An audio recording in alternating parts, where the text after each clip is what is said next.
Hello and welcome to Series 2 of the Modern Music Mixing course, where today we're going to be taking a look at the mix bus processing, and I'll also be sharing with you a little trick I use to help with efficiency called the focus method. Let's go take a look. So just a really quick reminder, if you want to get the multi-tracks, you can do by going to sotosound.co.uk/courses. You simply click Take Course, and that will take you into a little menu, and in there you will be able to find all of the files so that you can mix along, or go and learn how to mix, or use it for portfolio work if you prefer. Now right now it's only series 1. By the time this video comes out, series 2 will be there. That's the one that you want to be clicking on. Okay, so let me demonstrate to you what the focus method is. So what we're going to do in a minute, we are actually going to mute elements of our mix. So we're going to mute the claps, we're going to mute the electric piano, the synth lead, and we're also going to mute essentially all of the backing vocals and just leave the lead vocal. Unmute them for now because I do want to demonstrate why we're going to mute them. The focus method is basically where you make a simplified mix. So you're taking all of those primary elements of your mix and you're just treating them first, and then later on you bring all the other elements back in. So that's what will happen when you use the focus method. Now let me demonstrate why you would use it, because it's a bit controversial, because what you would usually do, you would usually mix completely in context, so you don't really want to be muting anything. So it's a little bit against the rule of thumb of always mix in context. But I'm going to demonstrate why it can sometimes be more efficient to actually mute certain elements of your mix so that you can just crack on and put those broad strokes in, which is what we want to do right now. So let's start by taking a listen to what this mix sounds like. There's nothing on it right now. There's no EQ, no compression, nothing. So let's take a listen to what it sounds like.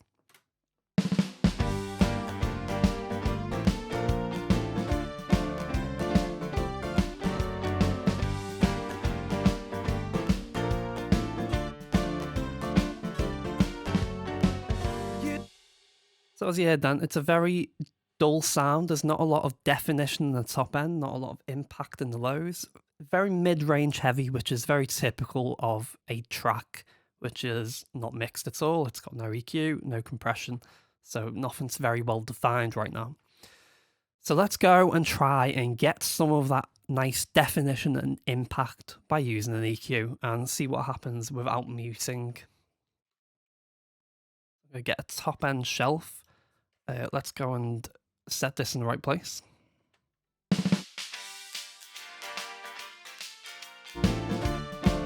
So just pop that on the little treble area there. And let's go and get a low shelf so that we can go and shape a little bit of that impact.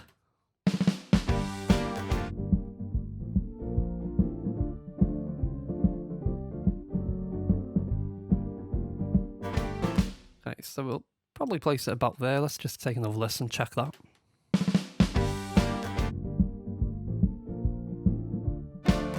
So catching the kick drum, the low end of the snare drum, the bass guitar, and we'll also be catching a little bit of the fundamental frequencies of the lead vocal. So that's what this little shelf is going to be catching here. And let's just go and start shaping this.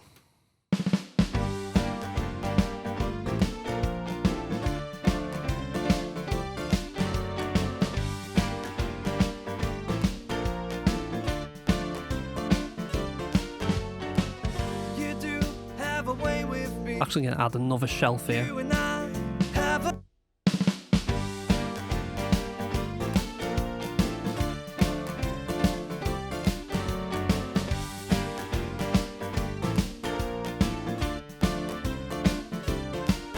I'm being quite aggressive here just to demonstrate why in a minute we're going to be muting certain elements.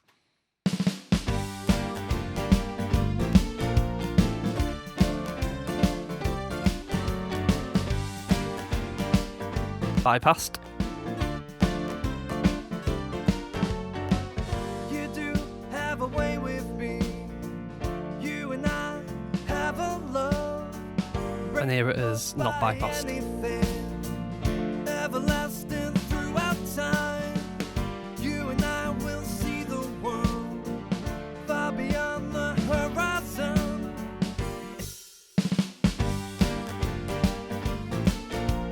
Okay, so one more thing that I feel like we need to do at the moment, which would be a mistake, right, is there's a little bit of a build up in the 200 hertz area, right about here, I think. Let's just take a listen and see if we can hone in on that sound that I'm hearing.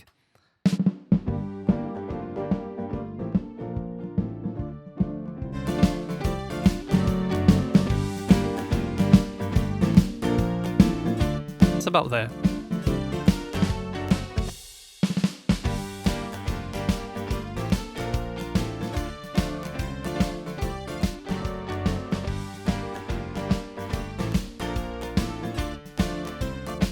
So we've been quite aggressive with this EQ. We made big moves, as you can see by this massive mountain of a move here.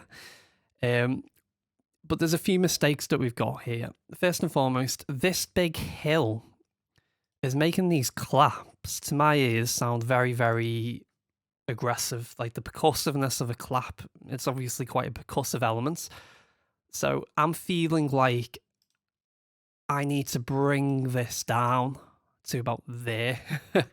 So we're losing all of that definition that we need for this mix. Like 90% of this track needs that. It's just the claps which are getting a little bit of an issue.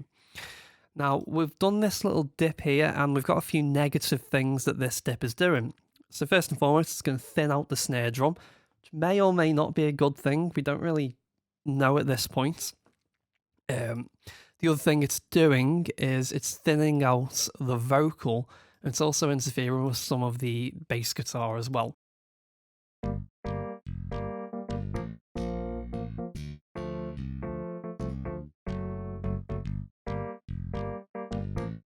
Now let's listen to the electric piano by itself.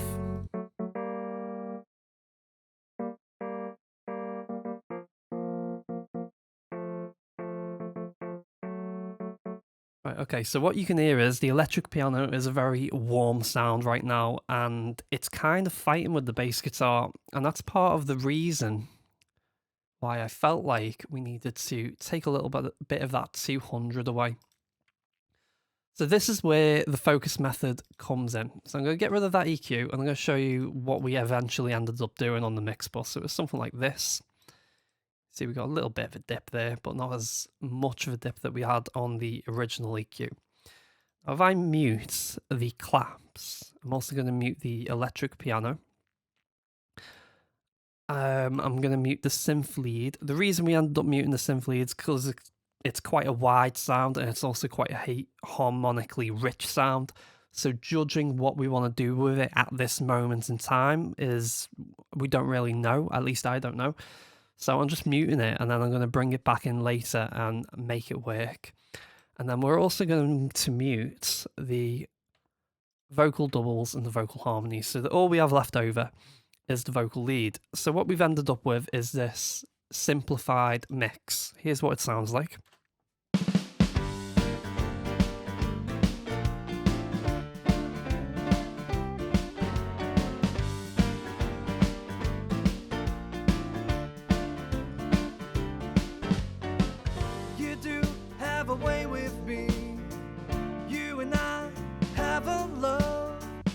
Okay, so there it is, that's what it sounds like. So it's essentially all of the primary elements of the mix.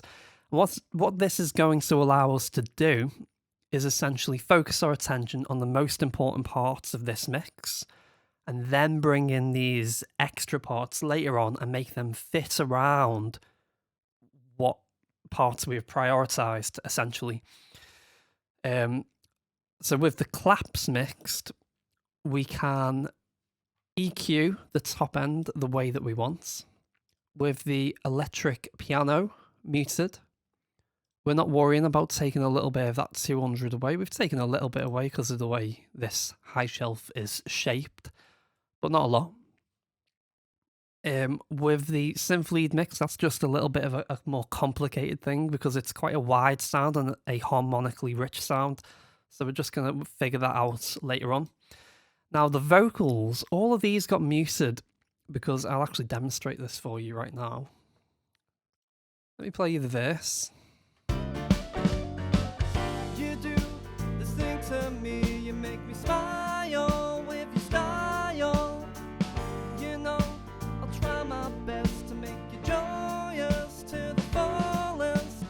So there's one vocal here, and then by the time we get to round about this section, we end up with 6 vocals basically, and what that creates is this tonal change in the mix, where when all these vocals come together, you get this upper mid trebly bump in the mix, and it makes it a little bit more difficult to judge what we should be doing with our mix bus EQ.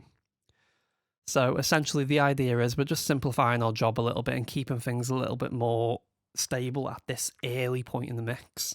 So take a listen to how the tonal change happens when all these vocals come in. Me, you know I'm there. I'll be there for you if you need me. You do this thing to me, you make me smile. You know I'm there. So it's not too bad, but it's nice to just have something a little bit more stable, I think.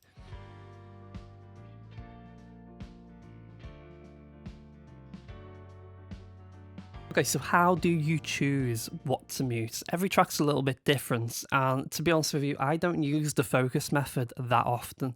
In this track, we did use it, and the main reason we used it was because we were getting issues with the claps. They were stopping us from putting in as much top end as we wanted to. We was getting issues with the electric piano, which was making us feel like we needed to remove a little bit of that sort of 180, 200 hertz area. And the synth lead is this wide, very harmonically rich sound. So it was just a matter of getting that out there so we could focus on, you know, the bread and butter of the track. And then all these vocal elements was just to make our life a little bit easier, because it was creating a little bit of a tonal change from the verses to the choruses when loads of vocals come in. So for me, I'm choosing to mute because it's creating issues. It's not because they're not primary elements of the mix. It's because they're creating issues. Now you can just say, oh, do you know what? That's a secondary element of the mix. Like if it's a, I don't know, like a cowbell or something, you go, do you know what? I'll mute that because the snare drum and the drums are more important than the cowbell. So you can do it that way if you want. But if it's not creating an issue, you don't really have to mute and use the focus method. So that's the way I do it personally.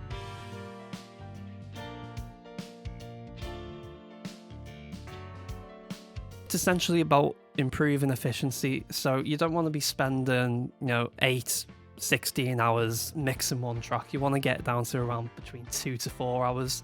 Every track is different, of course. If you're mixing something that's like a progressive rock track with lots of different elements to it, then that's going to be a bit different. It's going to take maybe a little longer than 4 hours. But if you're mixing your typical pop rock track, whatever it might be, then, between 2 to 4 hours is probably about right to get a mix done. So efficiency is really important. I find if you spend too long mixing, then that can essentially hurt the quality of the end product, because you just end up getting very tired ears, and then your decision making is not as good. So efficiency is really important. Being able to use the focus method, mute elements that aren't that important to the mix, and then focus on those primary elements. Like in this case, it's the drums, it's the bass, it's our rhythm guitar and piano, it's the vocal lead. Very simple mix, and we're focusing on those elements now. Now with that, let's go through what we ended up doing with the mix bus. So first thing we added was this EQ. Let's take a listen to our simplified mix now, using the focus method. Let's take a listen to what this sounds like. Fullest, you and I will spend our days happy. You and I have the world. If I fall, you'll catch me. If you fall, I'll catch you. I'll be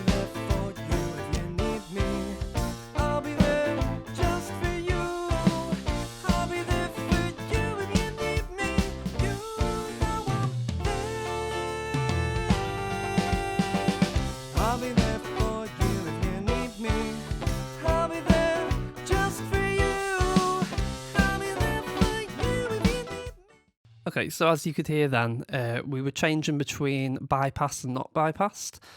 When it's not bypassed, you have that really dull sound where it's very mid-range heavy, and we haven't got any impact or any top-end definition. So first thing I'm going to focus on is this low shelf here. Let's go and take a listen to what this is actually doing.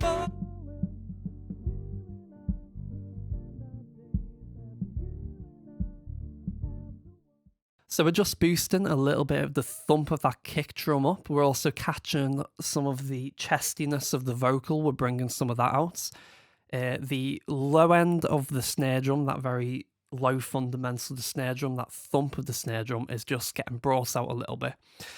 Moving on to this little treble band here.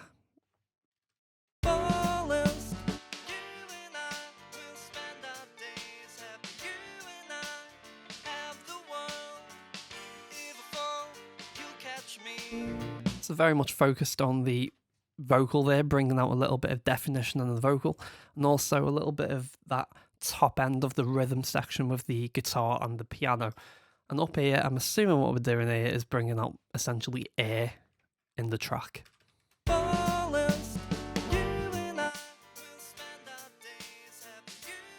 So bringing out the hi-hats, bringing out the top end air of the vocal. And bypass it one more time.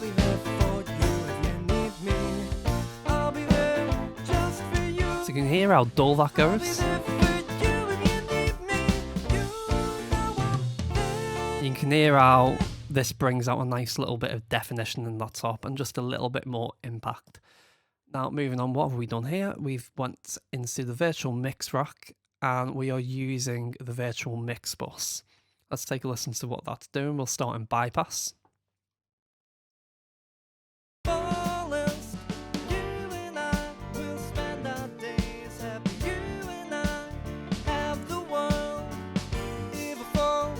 Straight away hearing a good little bit of impact. I'll catch you. I'll be there for you if you need me. I'll be there just for you. I'll be there for you if you need me. Yeah, you can hear a big difference there. So we're getting a little bit more impact from the kick drum, the bass guitar, and overall the mid-range actually sounds a little bit fuller with this. We are using the Brit 4K-E. Where are we hitting on the VU here?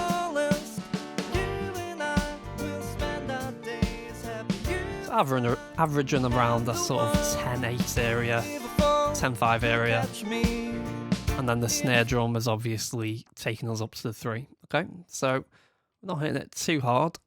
Okay, so let's listen to what the virtual mix rack is adding.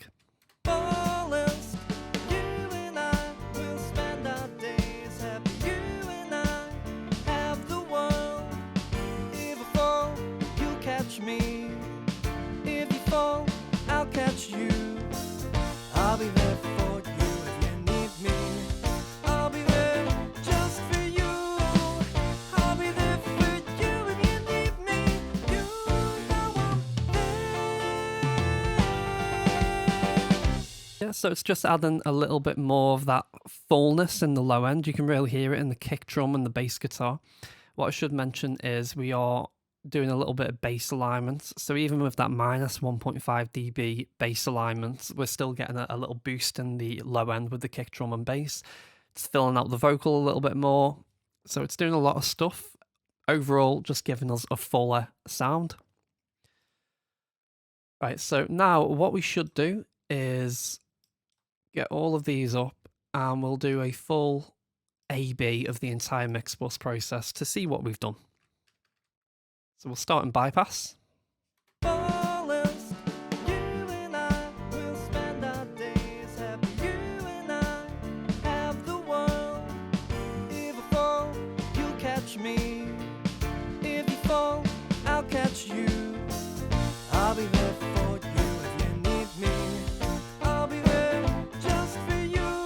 can hear how dull it goes without it.